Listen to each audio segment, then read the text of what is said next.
사회학자 김창호 박사가 적은 몸의 감을 보면 우리 한국인들의 감정을 상대방에 대해 함부로 하는 것이다 이렇게 표현하고 있습니다. 분노의 표출이 너무 심하고 특히 약자에 대해서 모멸감을 주는 것에 대해서는 너무 쉽게 나타나는 그런 현상이 한국 사회에 있다. 감정이라는 것은 개인적인 것일 때도 있지만 많은 경우 감정은 사회적인 겁니다.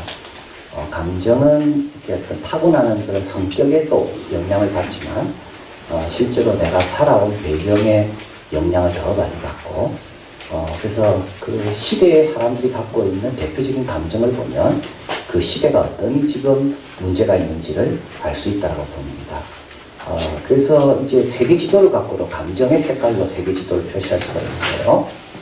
이제 미국 같은 서방은 어떤 감정이냐면 두려움이 많답니다. 이슬람의 지도의 색깔의 감정은 뭘까요? 네, 분노가 많대요. 아시아는 감정 색깔이 대체적으로 희망차게 있답니다. 유럽은 지금 두려워하고 이슬람은 뭔가 지금 분노가 많고 이게 감정이라는 건 지극히 사회적인 겁니다. 일본에 대한 감정은 한국 사람만 갖고 있죠. 이건 학습된 것이고요. 이건 문화적인 겁니다. 그래서 오늘날 한국 사람들의 감정이 어떤가를 보면 한국 사회가 어떤지를 알 수 있는데 한국 사회의 특징은 뭘까요? 쉽게 분노합니다. 그래서 배는 안 고파요 지금. 헝그리 하지 않지만 앵그리 하다. 그렇죠 여러분. 얼마나 쉽게 화내는지 몰라요. 하여튼 뭔가 누군가 나를 조금이라도 무시하는 거 아닌가. 조금이라도 그런 걸 느끼면 가만히 있지 않습니다. 학교에서 선생님한테 대드는 학부형들.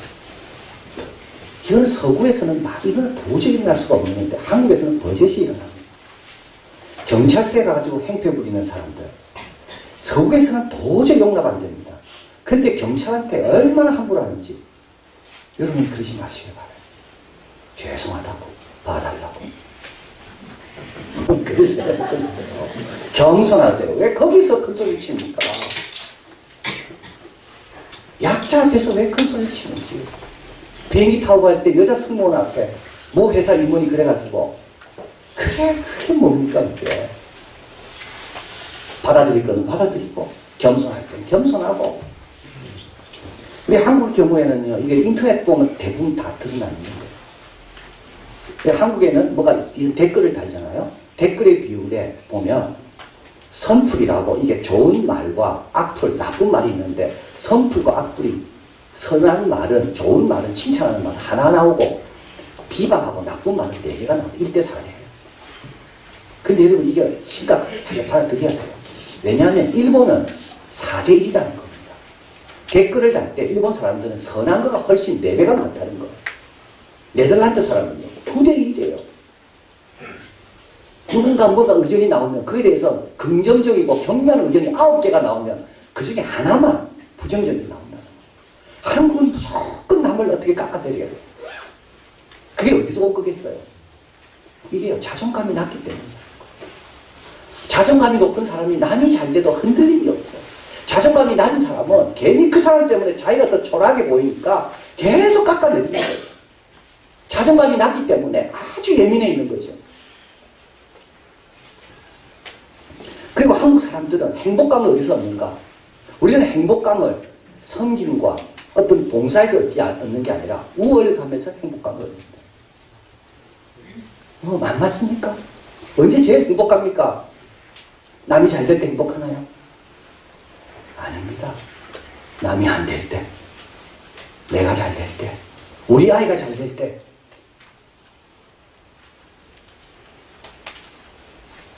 여기 문제가 많은 거죠, 이게. 내가 언제 기쁩니까? 아주 도덕적으로도 이게 문제가 많은 거예요. 예수님의 제자로서는 도저히 이건 용납되지 않는 모습입니다. 그런데 우리가 그렇게 살고 있다고. 그래서 한국은 성장을 이뤘지만 기쁨이 없어요. 의식주가 있는데 이거는 본래는 인간이 제일 중요한 거 3가지인데 한국은 의가 먼저 나오고 미국은 푸드가 먼저 나오고 실제로 인간이 살아가는데 제일 중요한 건 음식이거든요. 근데 한국 사람에게는 음식이 아니라 옷이 중요하대요. 왜냐하면 옷은 남에게 보이는 겁니다. 자존감이 낮기 때문에 내가 남에게 어떻게 보이는가? 과도하게 자랑하고 과다하게 어떤 배경을 힘을 얻으려고 그러고, 그리고 약자 앞에서는 함부로 하고, 이 신음도 나옵니다. 입에서 나왔다 그래요. 신호가 바뀌었는데 차가 앞에 안 가잖아요. 그 앞에 있는 차가 뭐냐 따라서 빵빵하는 속이 다르다는 거예요. 앞에가 소형차가 있으니까 금방 빵빵한데요. 근데 앞에 좋은 고급 세단이 있으니까 10초 정도 기다린다. 여러분, 이거는 아주 나쁜 사회입니다. 여러분, 그렇게 하지 마세요. 우월감으로 행복감을 경험하려는 거. 다 이거는 예수님의 정신과 가르침과 정말 됩니다. 우리 예수님께서 우리에게 가르쳐 준 게 뭡니까? 십자가를 지고 남을 위해 기도해주고 내 때문에 복받는 사람이 많이 생기고, 근데 이게 어려워요, 어려워. 그래서 와서 예배드리고 기도하고 회개하고 예수님을 자꾸 바라보는 겁니다. 예수 믿는 사람이나 믿지 않는 사람이나 똑같이 행복감의 근원이, 감사의 이유가 우월한 데 있다면 이건 우리가 신앙생활에 문제가 있는 겁니다. 오늘 본문은 우리 예수님 조롱당하신 것. 예수님의 일생을 보면 예수님의 일생은 조롱입니다. 예수님은 얼마나 조롱 많이 당하셨는지. 공생을 시작할 때 어떻게 시작했나요? 네가 하나님의 아들이냐? 근데 너 왜 배고프냐? 너 예수 믿는 가정인데 너 왜 못 사냐고. 똑같은 겁니다. 네가 하나님의 아들이라고. 그런데 왜 너희 가정은 하는 것마다 안 되냐고.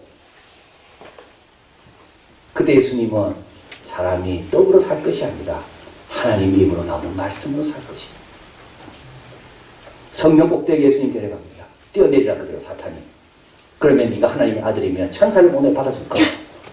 예수님께서 하나님을 시험하지 마라. 예수님을 본받는데 뭘 본받아야 될까요? 바로 이겁니다. 조롱 가운데도 흔들리지 않는 것. 그 기초에는 뭐가 있나요? 믿음이 있는 것.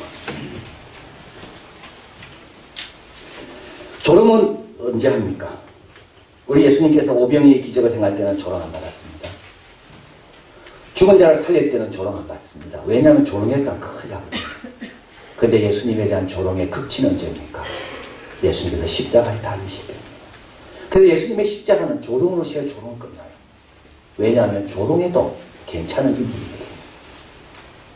아무 반응할 게 없잖아요. 채찍에 때려도 가만히 놔두고 계시죠. 침을 뱉어도 그대로 가만히 계시죠. 예수님께서 조롱을 당하셨다는 말은 그만큼 낮아지셨다는 말입니다. 할 수 있는 걸 다 포기하시고 아무것도 안 하시는, 오늘 우리의 표현을 빌리면 바보죠, 바보. 가만히 있어가 되는 게 아니죠, 지금. 조롱의 내용은 뭡니까? 너 남을 구원했는데 왜 네 자신을 구원하지 못하냐? 내려와라. 네가 유대인이라 왕이라고 그러는데 왕이면 왕답게 내려와 봐라. 예수님은 가만히 계시는 거예요. 그러나 오늘 본문에서 예수님은 가만히 계시지만 꼭 기억하세요. 그 위에서 하는 일을 하십니다. 십자가에서 내려오지 않고 십자가 위에서 하실 일을 하십니다. 이게 너무나도 중요한 내용입니다. 십자가 없을 때 하시던 일을 십자가 위에서도 똑같이 하고 계신다는 거예요. 이게 중요한 내용이에요. 우리 가정이 어려움이 있지만 편안할 때 하던 그 일을 어려워도 똑같이 하고 계신다는 거예요. 뭘 하십니까? 내려오진 않지만 십자가 위에서 말씀을 묵상합니다. 22장 37절 앞에 스크린 읽어봅니다. 내가 너에게 말하노니 기록된 바 저는 불법자의 동기로 여김을 받았다 한 말이 내게 이루어지야 하리니 내게 관한 일이 이루어갑니다. 이 일은 하나님 말씀대로 되고 있다. 하나님 말씀을 묵상하는 것. 불법한 자와 동기로 치유받고 죄인 2명 사이에 예수님 계시잖아요. 그리고 이 일은 이루어가고 있다. 하나님 말씀대로 되어가고 있다. 말씀을 묵상하시는 거예요. 두 번째로 십자가에서 하시는 일이 있습니다. 그건 기도입니다. 34절 읽어봅니다.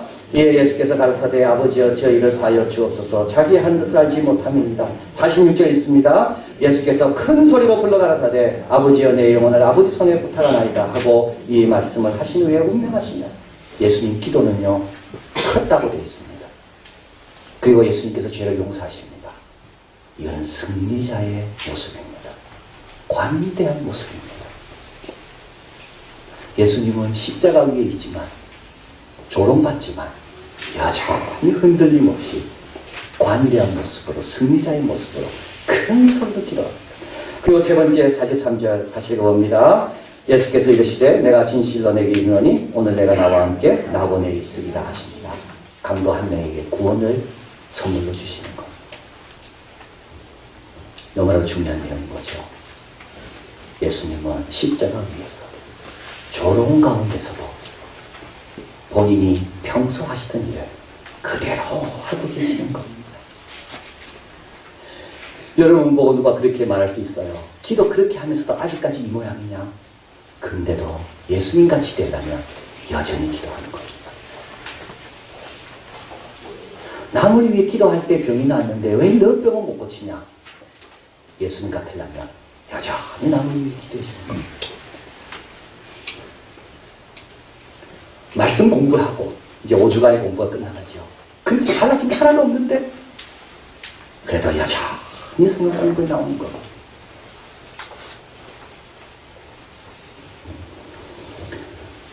영국에서 가장 자랑하는 설교자 목사님 찰스 스펄전입니다. 19세기 최고의 설교자. 1834년에 태어나서 17세 목회를 시작했습니다. 그분의 아버지도 목회자예요. 25세 때 6,000명이 들어가는 메트로폴리탄 타워너크를 건축합니다. 그러니까 이때가 몇 년입니까 지금? 1840년 때 6,000명이 들어가는 건물을 지어서 거기서 31년 동안 목회했던 분입니다. 그분은 얼마나 지금도 그분의 글을 읽고 설교집을 읽다 보면 얼마나 깊이가 있는지 몰라요. 이분은 정신학교를 나오지 않았어요. 그래서 한 분이 이분의 일생을 요약하면서 다음같이 이야기합니다. 한번 보시겠습니다. 그의 신학교는 12,000권의 책과 인생의 시연이다. 정신학교가 우리를 변화시키지 않더라고요. 인생의 시련이 우리를 변화시킵니다. 부모가 언제 철듭니까? 아이 때문에 철드는 거예요. 대학원을 나와서 철드는 게 아니더라고요. 가정에 어려움이 있고 직장에 어려움이 있을 때 그게 우리에게 최고의 학교가 됩니다. 그의 선생님은 성령님이고 그의 능력의 원천은 어디 있다고요? 능력의 원천은 어디라고요? 기도. 그 다음에 맨 마지막에 제가 제일 도전받은 영. 그의 사역지는 자기 마음과 양대로. 6,000명이 들어가는 큰 걸 목회했지만 자기의 사역지는 6,000명 이전에 먼저 자기 마음이었다는 거예요.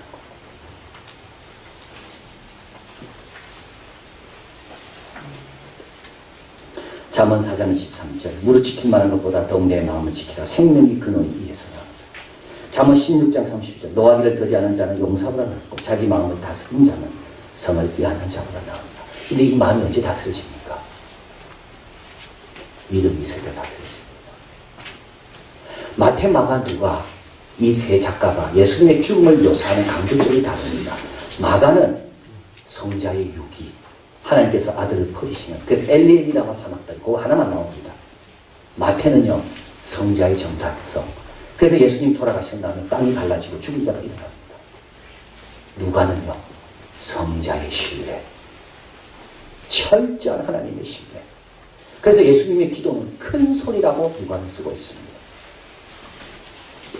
내가 시험당하고 있지만 하나님과 나의 관계는 아무 문제가 없다. 그 믿음이 있으니까 십자가 위에서도 용서를 해주시고 말씀을 묵상하고 구원 일을 하는 겁니다. 초대교회 성도들이 핍박을 받았습니다. 3,000명, 5,000명씩 돌아오고 앉은 자가 일어나고 눈먼 자가 뜨고 막 기적이 일어나죠. 근데 핍박 한 번에 그냥 교회가 다 흩어지는 거예요. 얼마나 조롱했겠습니까? 야, 너가 뭐 힘이 있다면 그것밖에 안 되냐. 그런데 초대교회 성도들은 조롱에 개의치 아니하고 가는 곳마다 기도하고 말씀 전하고 사마리아 성에 큰 기쁨이 있고.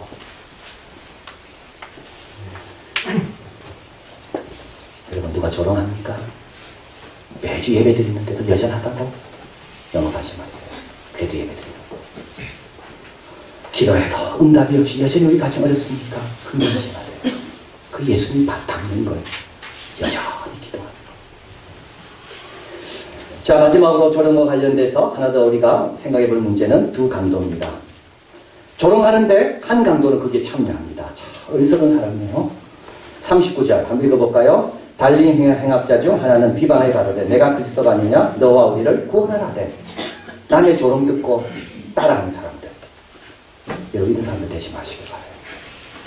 안 믿는 사람이 예수님에 대해서 교회에 대해서 이야기하는 걸 듣고 그대로 자기 것으로 삼지 마시길 바라요. 두 번째 강도는 다릅니다. 40절 40절 읽어봅니다. 하나는 그 사람을 꾸짖으라되 내가 동일한 정죄를 받고서도 하나님을 두려워 아니하느냐. 우리는 우리의 행한 일에 상당한 도움을 받는 것이니 이에 당연하거니와 이 사람의 행한 것은 옳지 않은 것이 없느니라 하고 가로되 예수여 당신의 나라에 임하실 때 나를 생각하소서. 누가 옳았습니까? 몇 시간 뒤면 밝혀집니다. 조롱하는 자가 아닙니다. 자기가 죄인인 줄 아는 자, 겸손한 사람. 그리고 이 강도는요, 이 사람에 대해서 옳지 않은 것이 하나도 없다. 예수님을 직접 본 거예요. 나는 말 듣고 판단한 게 아니라. 그리고 나를 구원해달라, 기억해달라는 말이죠. 우리 하나님은 우리를 사랑하셔서 사방에 좋은 것들을 많이 심어놓으셨습니다. 이 강도는 그걸 캐치한 거예요. 유대인의 제패, 유대인의 왕이라는 제패가 있었어요. 왕인가 그러면. 그리고 조롱하는 사람들이 예수님 보고 계속 뭐라 그럽니까? 네가 남을 구원했지만 네 자신을 구원하지 못했네. 남을 구원할 수 있는 분이네? 자기가 죄인인 줄 알고 겸손하면 하나님이 심어놓은 곳이 보입니다. 그리고 여러분 예수님을 직접 경험해야 해요. 시편 1편에 이렇게 말씀합니다. 복이 있는 사람은 악인의 꾀를 쫓지 아니하고 죄인의 길에 서지 아니하고 오만한 자의 자리에 앉지 아니하고 여호와의 복을 주야로 묵상하고 악인은 심판을 견디지 못하며 악인은 의인의 회중에 들지 못하리로다. 누가 의인의 회중에 들어갑니까? 내가 죄인인 줄 알고 주님을 직접 살펴보고 그리고 용기를 내서 주님의 도움을 구하는 자가 의인의 회중에 들어가는 것. 인디안 할아버지와 손자와 대화하는 내용입니다.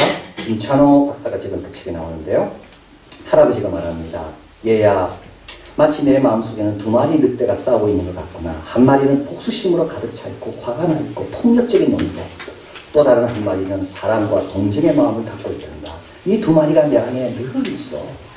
그러니까 손자가 묻습니다. 할아버지, 그러면 어떤 늑대가 할아버지 속에서 이깁니까?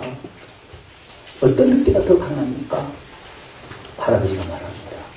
내가 먹이를 주는 놈이 더 강하지. 자꾸 미움에 먹이를 주지 마세요. 그럼 미움이 여러분을 사로잡는 겁니다. 사람은 자꾸 굶주려가고 미움은 자꾸 커져가니까 복수심은 자꾸 커져가는데 동정은 자꾸 굶어 죽고 있습니까? 먹이를 뭘 주고 있냐고요, 지금.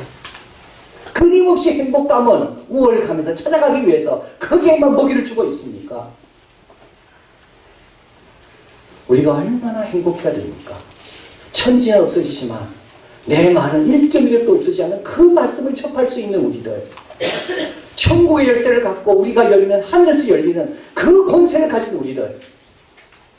거기에 자꾸 먹이를 줘야 되는데 거기에는 먹이를 주지 않고 끊임없이 비교하고 끊임없이 남말한 거 듣고 끊임없이 자랑하고 그 우월감에 쾌감에 자꾸 먹이를 주고 있어요. 그러면 십자가에서 견딜 수가 없다.